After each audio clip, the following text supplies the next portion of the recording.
Now friends, let's understand a crucial concept of work by electric field, work done by external agent, work done by you, energy of dipole. These are the very confusing terms. I want you to concentrate here. As you can see here, the dipole is lying in the uniform electric field as we have studied, and this electric field wants to apply a torque which is going inside. That means the electric field wants this dipole to turn in clockwise direction, right? Now in the previous case we have understood we were trying to rotate this dipole in anti-clockwise direction. That means I am trying to oppose the work done by the electric field. That was the work we calculated in last question, that from 30 degree I wanted it to move to 60 degree. So my torque was acting on the dipole in anti-clockwise direction, and the displacement of dipole, that is the angular displacement, was also in anti-clockwise direction. So my torque and the displacement or angular displacement being in similar direction, my work was positive. That is, work done by me on the dipole was positive. Whereas in case of electric field, if you see, the work done on the dipole would be negative, as the angular displacement was in anti-clockwise direction, whereas the torque applied by electric field is in clockwise direction, right? Now the work done by me on the dipole led to increase in the potential energy of the dipole. Now another question. If you are working on a body, definitely the energy of the body should increase. So if I apply torque, will the dipole start accelerating with angular acceleration? No, it will not happen. Why not? Because the torque I am applying on the dipole is equal in magnitude to the torque applied by the electric field, and this body is moving in near equilibrium case. That means there is a motion, there is a torque applied by me, but the net work done on the dipole would be zero. That's why there is no increase in the kinetic energy of this dipole. And the moment I release it, the electric field will try to align this electric dipole along itself. Now if you see, I need to set a reference. Why a reference? If I want to know the potential energy of dipole at a particular angle theta, then there has to be a reference always. So let's take 90 degree as a reference. It's a convention. So if I take theta as 90 degree as the reference position, at that position the potential energy of dipole will be zero. You have to remember this one. In that case, you will see theta 1 is 90. Initial potential energy I have taken 0. So when I take u2 minus u1 with our formula Pe cos theta 1 minus cos theta 2, theta 1 being 90 degree and theta 2 would be the any angle or the next future angle the dipole may ascertain there, or any 30 degree or 60 degree I want the dipole to be. So this theta 2, now it becomes u2 or u, the final potential energy, as minus Pe cos theta. Here I have replaced u2 with u, that is the final potential energy, and theta 2 with theta, that is the angle I wanted it to be. That means at any theta angle, what is the potential energy of this dipole? It is minus Pe cos theta. Now this, along with the formula of torque, gives us three important points to understand. Let's understand them. Here you see the torque which is lying parallel to electric field. Now the net force on the torque will be, yes, 0, because both QE will cancel out each other. And in this condition, when the two forces are being applied on dipole in opposite direction, net force is 0. As well as torque will be 0. The body cannot rotate in this condition. So as per the formula also, torque equals to Pe sin theta, theta being 0, torque will become 0. So force is 0, torque is 0. And if you talk about the potential energy, it would be minus Pe, that is minus Pe cos 0. That will become minus P. First of all, this is an equilibrium position. Force acting is 0, torque acting is 0. This is an equilibrium position, right? Now currently I don't know, is it a stable equilibrium or an unstable equilibrium? I'll tell you what. You consider a bowl where a pebble is kept at the bottom of this bowl. Now this is at equilibrium. If I move this pebble upwards and release it, what will happen? It will come back to its position. So this equilibrium position is a position where the body will tend to move to again and again if disturbed from its actual position. So here also, where the dipole was lying along the electric field, if I disturb it and release, the electric field will align the dipole along its line again and again, no matter in whichever direction I want to change. That is, this position is stable equilibrium. And whenever there is a stable equilibrium, the potential energy of the body will be in the negative side because it is bounded. The system is trying to adapt or to attract the body to remain in its actual condition, right? Now, let's see another case. Here, the dipole is aligned opposite to the electric field direction. Here also, the both forces QE are acting opposite to each other and they are cancelling out. So the force is zero. But the torque, yes, of course, torque will be zero. So it's an equilibrium condition. But now, is it stable or unstable? How to understand that? So for that, I'll take the same bowl and put the pebble on top of it. Now, you see the pebble is at rest, so it is at equilibrium. If I disturb this pebble, it will fall down. It will not come to its topmost position by itself. That means it was at the position. If disturbed, it will not return to that position. That equilibrium is known as unstable equilibrium because it was having positive potential energy. It was above the ground, right? So whenever the body is having positive potential energy and it does not tend to come back to its equilibrium position, that is known as unstable equilibrium. And at last, in this case, when the dipole is lying perpendicular to uniform electric field, in this case, definitely force will be zero. Potential energy minus PE cos 90 will be zero, but torque would be maximum. That is PE sin 90 or PE. And this torque is not zero, so you cannot say that it is in equilibrium. So these are the three cases I want you to remember. One being the case where dipole is aligned with electric field, their force was zero, torque was zero, and potential energy was negative, and it was a case of stable equilibrium. And some question will be definitely asked from this segment. Next was the case of dipole aligned at inverse, that is 180 degree with the electric field. In that case, the potential energy was positive, force was zero, torque was zero, and the case was of unstable equilibrium. And last, this case where the dipole is perpendicular to electric field, force is zero, torque is maximum, that is P, and potential energy is zero, and this is not a case of equilibrium because torque is acting on the body. I hope you have understood this one. Now let's see some numericals. Now in this very first case, when an electric dipole is placed in uniform electric field making angle theta with electric field, it experiences a torque tau.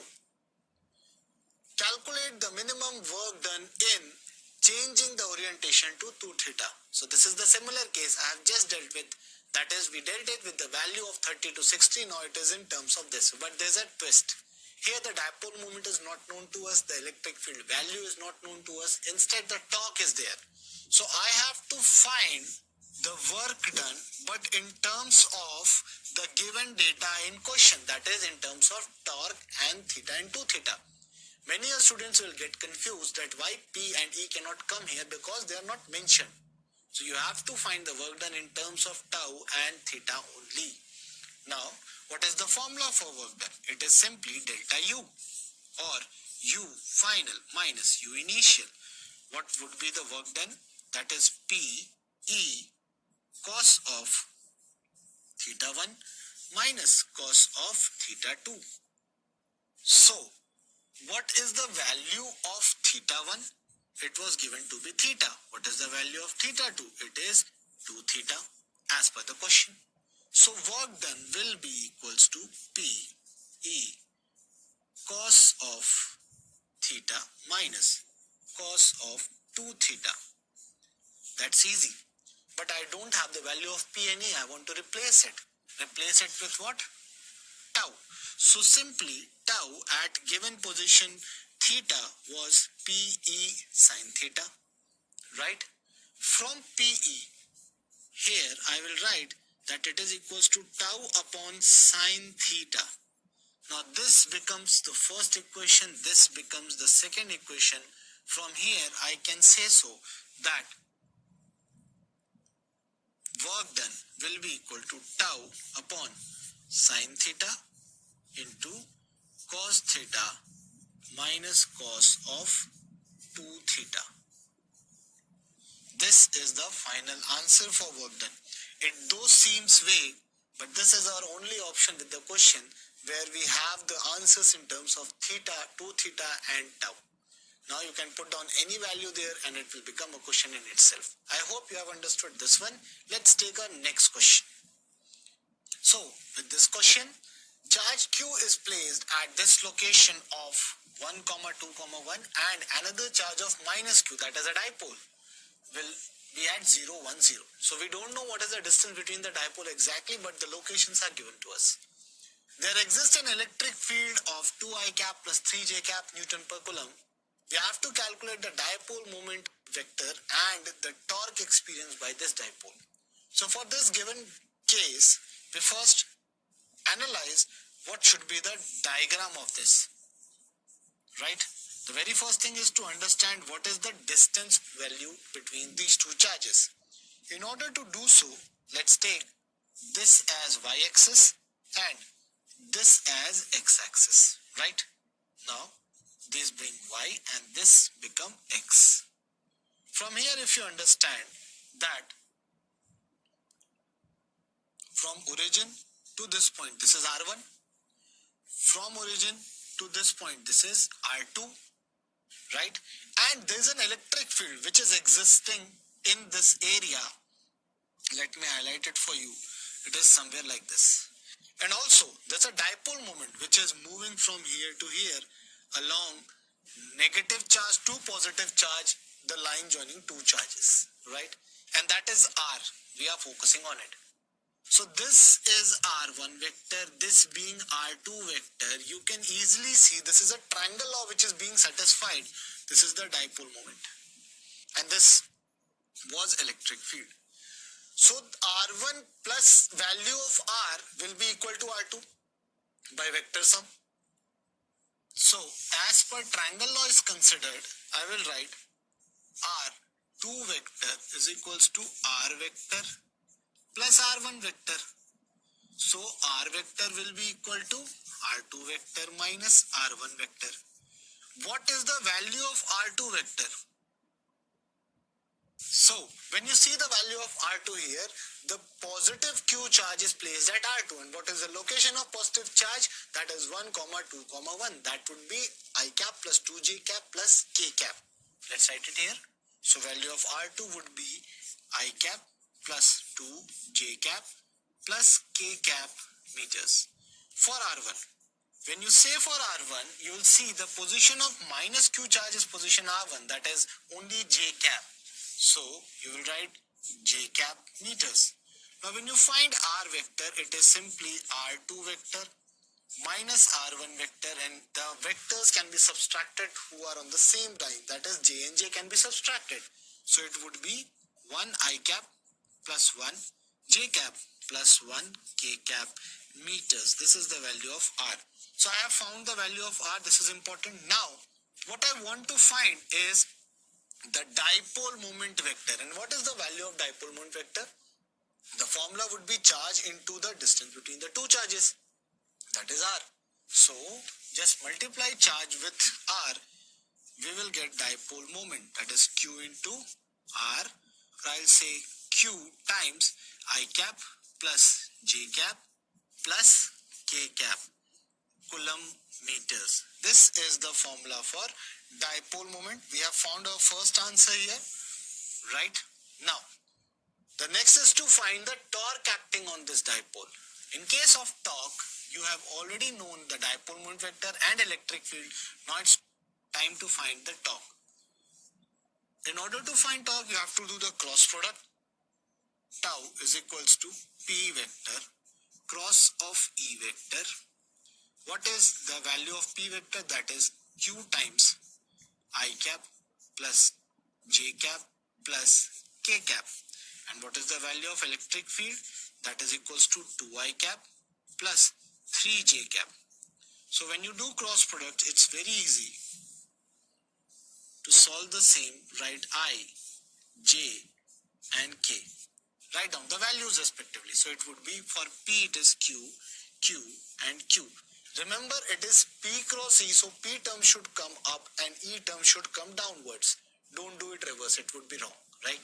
From here it is 2, this is 3, this is 0. On solving this, you will get, you very well know about the cross product. I'll write the result directly, that is from here to here, I cap. So when you write I, you will write 3Q, right? Minus, this is, for J you will write minus 2Q, J cap, and plus for K you will write it as 3Q minus 2Q, that is Q, K cap. When you simplify this one, you will get minus 3Q I cap plus 2Q J cap plus Q K cap Newton meters. This is the answer for torque we were looking for. So we have understood how to find the dipole moment in such cases as well as torque. It was a simple method. I hope you have understood this one. Now let's quickly move on to the case of non-uniform electric field.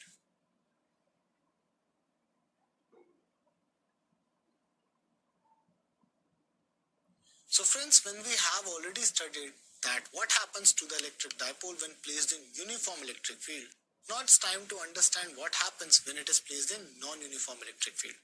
In the case of non-uniform electric field, the electric field may vary with magnitude or direction. So when you place a short dipole in non-uniform electric field, it may experience force or torque or both. So let's see cases one by one. We will see two cases here. One is the variation of magnitude of electric field and one there will be the change in the direction of electric field. Let's see what happens in that case. In situation 1, here you can see there is a fixed charge which is applying electric field in this direction and a short dipole is placed there. We are talking specifically for the case of short dipole. Please remember that. Now the electric field is along this line, and if it's a short dipole, let's take the center of this dipole is lying at a distance of r. So the electric field which is acting on the dipole would be definitely kq, that is capital Q upon r square, right? Now there's a dipole moment and electric field. So the electric field will exhibit some potential energy on this dipole, and that would be minus P dot E. We have already understood this one. And in this case, the electric field is in same direction as that of dipole. Yes, you can understand here that the electric field will be in this direction due to this charge, right? So that is minus P cos theta, and this would be minus P into 1 upon 4 pi epsilon naught Q by r square. This we are clear on it, right? Now if you know the potential energy, you can also find the force acting on this dipole. How? Differentiate the potential energy with respect to position. So when you do so, you will get this result, that is minus of 1 upon 4 pi epsilon naught 2pq upon r cube. Now the force is coming in negative value, that means the force would be attractive. Why so? Because definitely this is positive, this is negative, it will attract itself. So the negative sign indicates the force which is acting on the dipole as a resultant force would be attractive in nature. So in this case, there is no torque acting on the body. Let me write that for you. Torque would be 0 and force would not be equal to 0, right? In next case, let's see situation 2. Here, this dipole is placed like this, where this is R and this is R as well. Magnitude of electric field is same, but the direction is not. That's why the forces are different. This is positive, this is negative charge, it will be repelled up, this will be attracted towards itself. So net force is not 0 here. And also there is a force, so there will be a component of these forces which will act on this as a couple, and it will lead to rotation of this dipole. So definitely there will be torque as well. So clearly torque is also not equal to 0 and force is not equal to 0. So this was the case where we studied what happens to dipole when we place it in electric field. May it be uniform, may it be non-uniform. Hope you have understood this one clearly, and definitely one question will be asked from this section in NEET. Let's meet in next lecture where we will understand the electric field applied due to continuous charge distribution on a point. So till then, take care, bye-bye.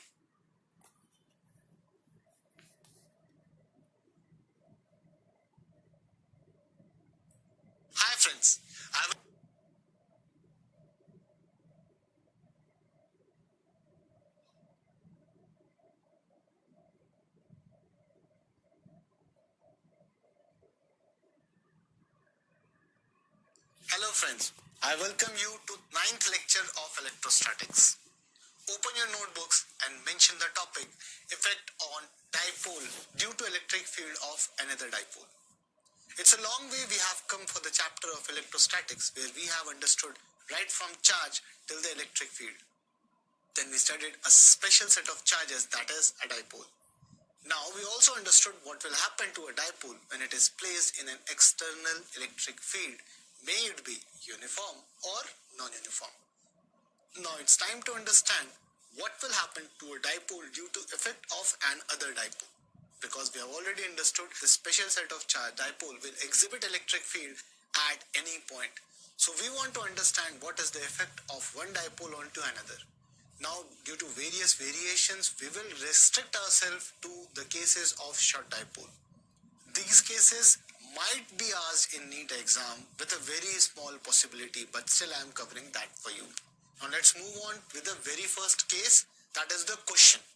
Now we will move by question because the derivation is not so important. The important part is the final formula which you will be seeing in various books. As per the very first question, there are two short dipoles A and B, that is 1 and 2, which are aligned as shown parallel to each other with a separation of r, that is their centers are separated by a distance r. Now as per the question we have to find what? Number 1, torque due to first dipole on the second dipole. Number 2, potential energy of second dipole due to field of first dipole. And number 3 would be the force on second dipole due to the first dipole. Let's start with the very first question, that is torque on second dipole due to first dipole. It's pretty easy formula that the torque on one dipole due to other can be simplified as PE sine theta or simply P cross E. Since we are talking about the effect on second dipole, so the formula becomes torque on 2 due to 1 would be P2 into E1 sine theta. Now if you understand about the angle, the dipole moment of second dipole is going upwards, whereas the electric field at the second dipole due to the first dipole is lying on equatorial position. That means the electric field will be opposite to that of P1. So electric field is going down. So since P2 is going up and E1 is coming down, the angle between them would be 180 degree. Thus sine 180 is 0. So torque on 2 due to 1 would be simply 0. I hope you have understood. Now it's time to take on the second part, that is potential energy of the second dipole in the field of first dipole, right? As you can see here, the electric field going downwards and dipole moment P2 going up, the angle between them is 180. And you are well aware of the fact that when a dipole is placed in uniform electric field or a non-uniform electric field, the formula would be simply U equals to minus PE cos theta. So here minus P2 E1 cos of 180 degree, that becomes P2 into E1, and the value of E1 would be, yes, it is K P1 upon R cube because it's an equatorial position. So the potential energy becomes K P1 P2 upon R cube.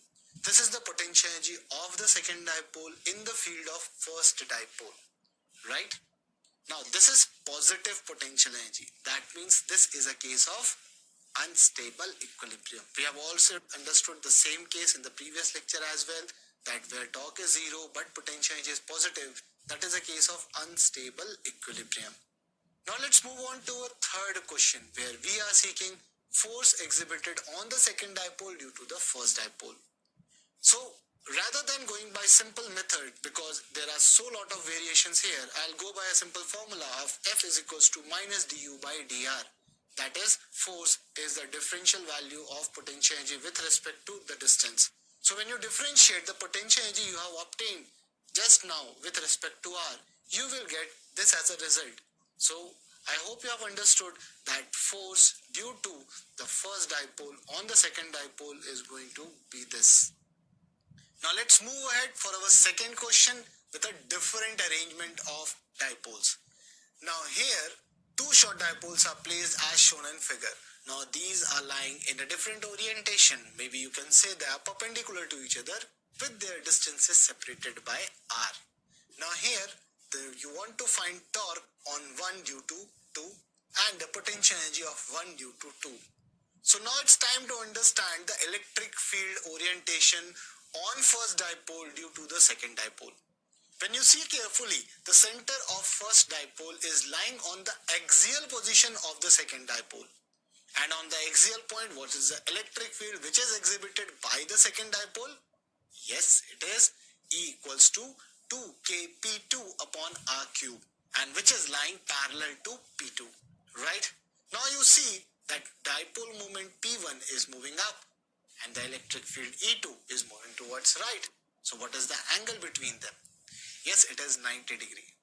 Now this is a case of maximum torque. So when you want to find the torque on the first dipole, it would be simply P1 into E2 into sine 90. So that would be 2k P1 P2 upon R cube. This is the torque. And if you understand that by the right hand thumb rule, when P1 goes on E, so the torque is going inside the plane. So by convention, x-axis would be on right side, y-axis would be on positive upside, and z-axis is going to be outside the board. That means this torque is going inside the plane. It is a clockwise motion. So torque will be represented as minus 2k P1 P2 upon R cube k cap. I hope you have understood what the value of torque is and why it is like so. Now let's move on to the potential energy part. When you talk about the potential energy part, again the formula is same, that is U equals to minus PE cos theta. Now what is the angle between the dipole moment and electric field? Yes, it is 90. That means the potential energy would be 0. Of course, this case is a case of no equilibrium because torque is acting on this dipole. And I hope you have understood this one. That's why force cannot find here, as potential energy is 0. So I hope you have understood what happens to one dipole when it is affected by the electric field of other dipole. Now it's time to understand a very important phenomena, that is oscillation of dipole in electric field. Let's move on with those in the next segment.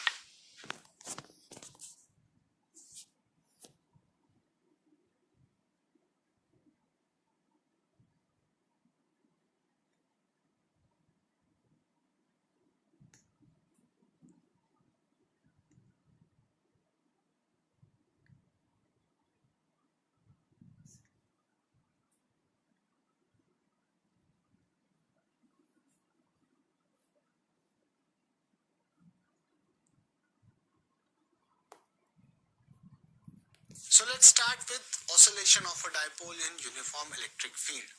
Now, before we start with this oscillation, I would like to revise few concepts for you from class 11.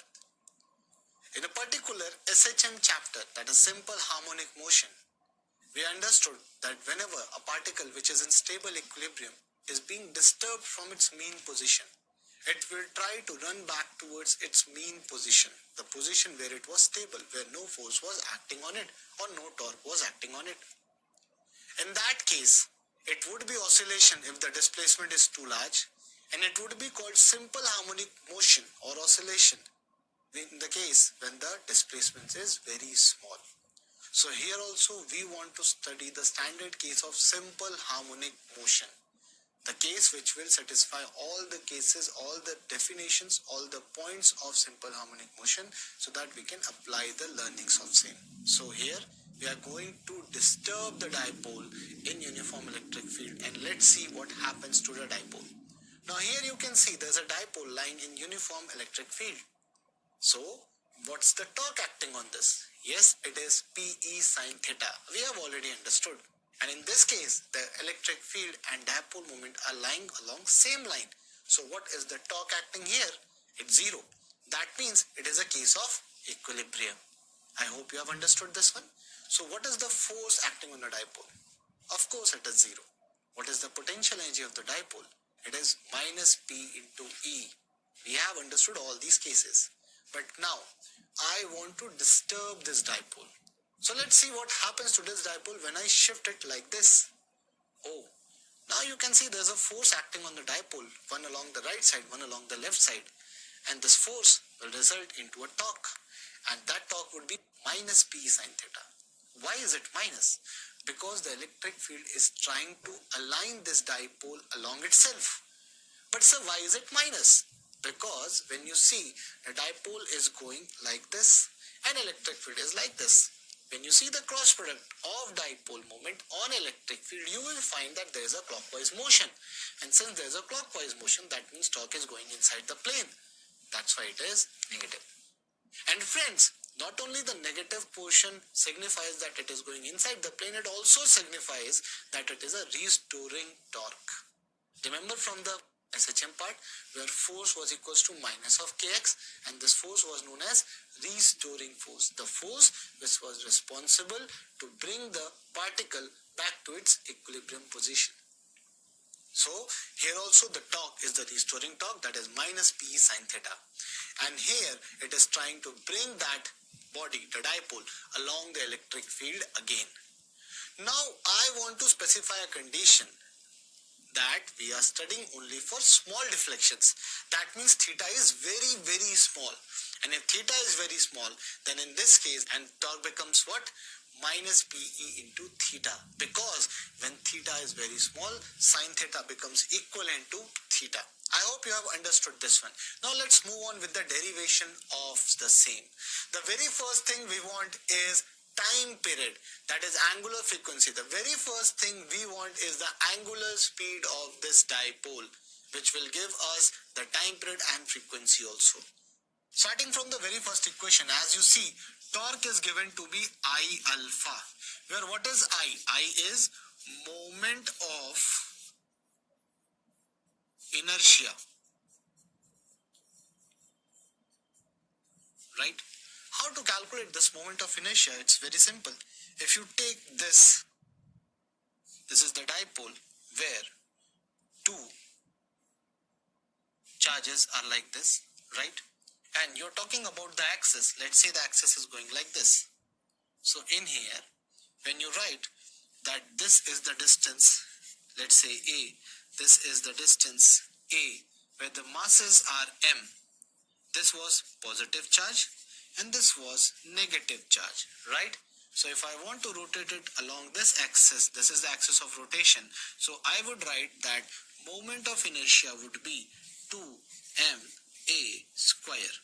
I hope you remember this is the first equation. This is simply mass into the product of square of the distance between the axis and the mass. And the axis is the axis of rotation. Now we have understood I. What about alpha? Alpha is the angular acceleration which is resulted due to torque applied on the body,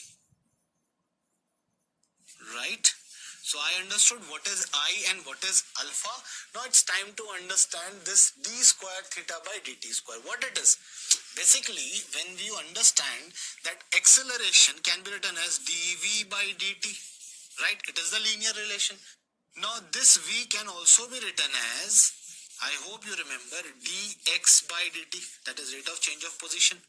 Now into this portion can be symbolized as d2x upon dt square. So this stands for the linear variation.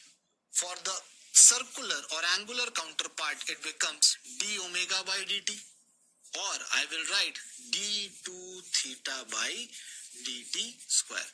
On the circular counterpart or rotational counterpart, v is replaced by omega and x is replaced by theta. So I have alpha with me in terms of theta. Now, let's take a glimpse here. So as per our understanding, the torque acting here was tau is equals to PE into theta, and that is equals to I alpha. So if I write here minus PE into theta is equals to I into d2 theta upon dt square, right?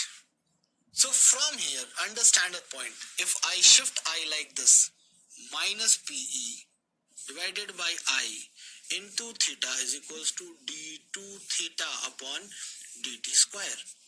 We are moving towards a standard equation. What it is? If you see, if you rearrange this, you will get d2 theta upon dt square plus PE upon I into theta equals to 0. This is the standard equation, friends. How so? So for any body which is performing simple harmonic motion, the standard equation stands like this. I hope you remember this one. from your previous classes. Now comparing second and third, equation 2 and equation 3, right? So you will understand here that omega square has been replaced by PE by I. So what is the value of angular frequency here? That is equals to omega equals to under root of P into E upon I. This is an important observation. I want you guys to remember this, that the angular speed here in such cases will be represented by this. This is the angular speed. Now when you have find the omega, it's very easy to find the time period as well. Let's see. So you want to understand the time period of oscillation. I hope you remember this omega is equals to 2 pi by time period, right? From this you get an observation that time period can be written as 2 pi by omega, or I will write 2 pi divided by I by PE. So time period of oscillation here is this. It's very simple and it's very easy. Now if you have understood the time period, angular frequency, now it's time to understand frequency of oscillation. And obviously frequency of oscillation, if you represent it by F, I'll write F is equals to, yes, it is 1 upon time period. So writing this, I'll get 1 upon 2 pi under root, that would be PE divided by I. Simple questions will be asked from this segment. You just stick to the formulas and you will be easily solving the same. So hope you have understood the oscillation of dipole when placed in uniform electric field. This was all for the dipole from the 2 lectures. Now let's move on to a segment where we will understand about charges placed in electric field.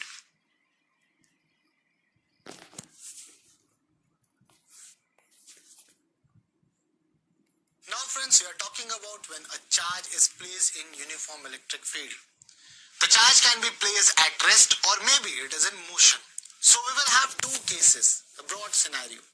One, when it is placed at rest in an electric field. Second, when it is placed in the same case that it is placed perpendicular to electric field in a moving condition. So let's see the very first case, that when motion of a charged particle in uniform electric field, and in that too a case of it is placed initially at rest in uniform electric field. You can see here that there is an electric field I have drawn for you, and this is a uniform electric field. If I place a charge, that is Q, what will happen? Obviously, I told you to imagine that this uniform electric field is due to a positive charge which is placed at infinity there, or maybe a negative charge which is placed at infinity there. So that positive charge or that negative charge, they will repel or they will attract towards this side.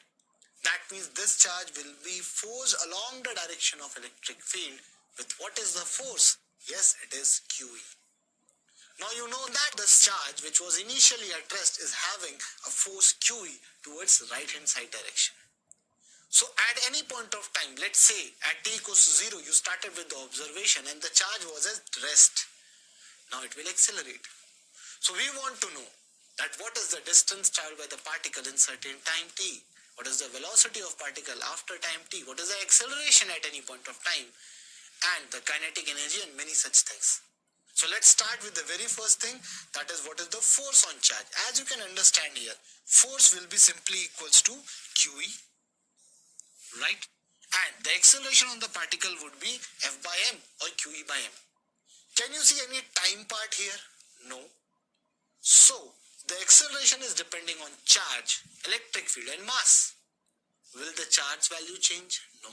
Is electric field changing? No, it's constant, uniform. Is mass changing? No. That means all the 3 parameters are constant. So this is a case of uniformly accelerated motion, right? So in the case of uniformly accelerated motions, which are the 3 equations? Yes, V equals to U plus AT. Second would be S equals to UT plus half AT square. And third was V square minus U square equals to twice S. Yes, these are the 3 pretty simple formulas which are being applied here. Now let's understand what we want is velocity after time t. Let's solve that. As you can see here, so acceleration was Q into E by M. By convention, I am taking this as positive y-axis and this as x-axis. This is perpendicular, right? That's convention. So I'll say that acceleration is along this, or I'll say vectorially this is along I cap. Now, velocity can be written as u vector plus a vector into time t. So at t equals to 0, what was the initial velocity of particle? 0, as it was at rest, specified in the question. So when you want to find the velocity, you will simply write v equals to 0 plus q into e by m into t. So this would be velocity is equals to q into e by m into time, and that is along I cap. I hope you have understood this one. This is very simple formula of this. And obviously I have missed one thing, that I have should written like this. Now, is it a correct expression? No friends, that's wrong. Why so? Because I have already written I cap there. That's why. If I would not have written I cap, then I could have represented electric field with the arrow part. And you can solve any question with this. This is the velocity of particle after t time. Now, what would be asked to you? So the second question would be distance traveled by particle in time t. So in order to find same, what you will do is simple. Acceleration would be q into e by m. Now the expression which can be used here is ut plus half a t square. So initial velocity would be 0. So we have acceleration, we have initial velocity. Simply distance can be represented as s equals to 0 into t plus half into a t square, or s can be represented as half q e by m into t square, and which is definitely along positive x-axis, right? So we have found the displacement as well, right? Now it's time to understand one more important parameter, that is energy of the particle. Which energy? Is it moving? Yes, it is. Then what is the kinetic energy of the body that is gained here? Obviously there's a force acting on the body for the particular distance. So what is the work done by the electric field on that charge will be converted into kinetic energy. So let's see what is the kinetic energy of body in such case. So I'll say kinetic energy is simply half m v square. What is the value of velocity we have understood? That is q e by m into t. This is the first equation, this being the second equation, right? So on solving this, you will get kinetic energy is equals to half into m into q square e square m square into t square, right? From this and this will be cancelled, and what you will get is kinetic energy of particle here in this case would be q square e square t square by 2m. So we have understood what would be the velocity after t time, what is the distance traveled after t time, and what is the kinetic energy of the particle, and from where did this kinetic energy come. The motion will be in a straight line because the force is applied on the charge along the direction of electric field. So it's a straight line motion or 1D motion, right? Now let's alter this. What happens if the particle's velocity is not 0 at initial point? Then certainly whatever be the velocity is given, you can use the value of u and simply apply one dimension motion. Only effect of electric field would be that it is being applied as a force, and the acceleration would be QE by m. And you can solve it very easily. I have trust on you. Now let's move on to a second case where we'll put the charge in a different orientation.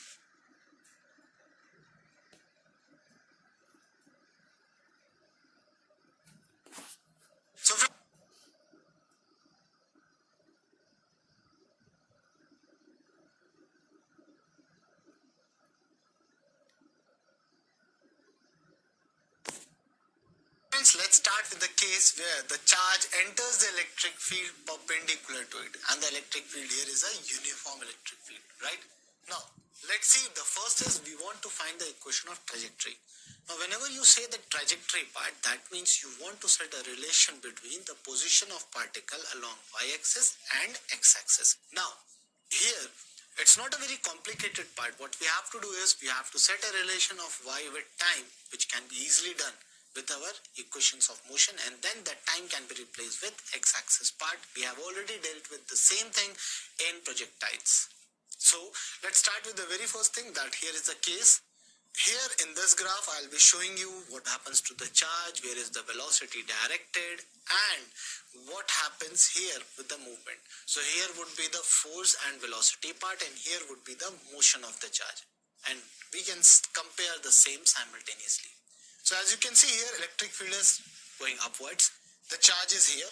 The velocity is along x-axis. By convention, x-axis is along this line and y-axis is along this line, right? And electric field here is in y-axis uniform, right? Now, if you see the charge here, it is moving like this, but as soon as it enters the electric field, where will the force happen to be? Yes, it is going upwards. And what would be the value? QE. Let's see this. Yes, it is like this. And due to this force of QE, the charge has moved up to this point. Remember? Now, further, the velocity along this direction is still there. So it will move somewhat higher. So I'll say the velocity is still in this direction and force is going like this. Definitely, the force upwards is leading to some acceleration along y-axis. Whereas the particle is moving along x-axis. The very first thing. Is there any force on the charge along x-axis? No. That means the velocity along x-axis will be constant. So what is the velocity along x-axis at any point of time? U. What is the variation of velocity along y-axis? It will increase. Why is it increasing? Because of acceleration. Why acceleration is there? Because of the electric field which is going up is applying a force. So as you move on, you will see again the force was up, the body is moving like this, then the velocity is going like this, and it reaches to a certain point P. This is the point P which is of significance for us. Now, as you can see, further the force was upwards and the velocity and so on. At the highest point of time, I'll say that this is the velocity Vy, and along x-axis the velocity will be u. The initial velocity was u, with which it traveled inside the electric field here also. So here also. So the velocity along x-axis will remain u, but the velocity along y-axis, which was initially 0, now has increased up to Vy. So we want to know the position of y-axis and relation of x-axis. We need to know the relationship between y and x here. So let's see, let's take this point. What would be the position? Definitely x comma y as per the shared coordinates. So what is the position on, so it's y and x here. I need to set this relation. Let's start with the derivation of equation of trajectory, right? So starting from the very earliest point, what we have is along x-axis and there's a motion along y-axis, and since these are the two-dimensional motion part, so x-axis will not affect the particulars of y-axis. So acceleration along x-axis would be 0, velocity along x-axis would be constant, and that will be given as u. So what is the distance traveled along x-axis? That would be x, and it would be simply u into t. So this is the first equation of importance. Let me highlight that for you. So from this you will remember that the distance x will be simply speed into time for x-axis, because the particle is moving with constant speed along x-axis. That's a uniform motion, and it's the definition we have already understood. Now let's move ahead with y-axis. Along y-axis, what is happening? Let's note it down. Along y-axis, there was a force, let's QE, right? There was an acceleration, which was this. So I have always a perpendicular acceleration which is acting on this particle. And this perpendicular acceleration to velocity was constant in value. That means it is constant in magnitude, it is constant in direction. That means it's a case of uniform accelerated motion. I can apply all the three equations of uniform accelerated motion here. Let's start with that. So when you see this along y-axis, See, I am solving them separately and you should also go by the same method, else you will be confused. Now, when you talk about y-axis, you will get acceleration along y-axis, that would be q into e by m. Initial velocity along y-axis, 0. Now, what was the position, that is y? So you will say displacement along y-axis can be written to be uyt plus half ay t square. Solving this, you will get from here, that is, so y equals to 0 into t plus half into q into e by m into t square. So this is y equals to half q e t square by m. Now this is the second equation, right? Now you have two relations. Let's say comparing 1 and 2. What you get is x is equals to u into t, and here y is equals to half q e by m into t square. So I can take t from here as t equals to x by u and replace it here in place of this t. Doing so, what I will get is y equals to half q e by m into x by u whole square. Thus y is equals to half q e by m u square into x square. Right?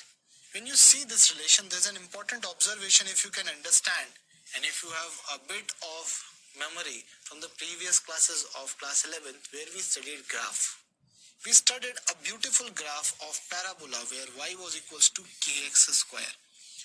K was constant and y and x had a simple relation. What was it? So when you understand this relation, it was just like this. Let's take this as a y-axis and this being the x-axis part. So for the given relation of y equals to kx square, the graph would have been like this. This is a parabola. Here also it is exactly same. If you compare these two expressions, you will get k equals to, so let's find that, k is equals to, from here, q e upon 2mu square. Right? So the relation between y and x is quite evident. Let's take this as y and this as x. And this is the same relation we have obtained upwards. So here is the relation of y and x, which is a complete parabola. I hope you have understood how to write the trajectory in such cases. Now let's move on to the velocity of particle at this point of time. That is, what is the velocity of particle at this case, or let's take it at t, that it is at time t here. What would be the velocity of this particle?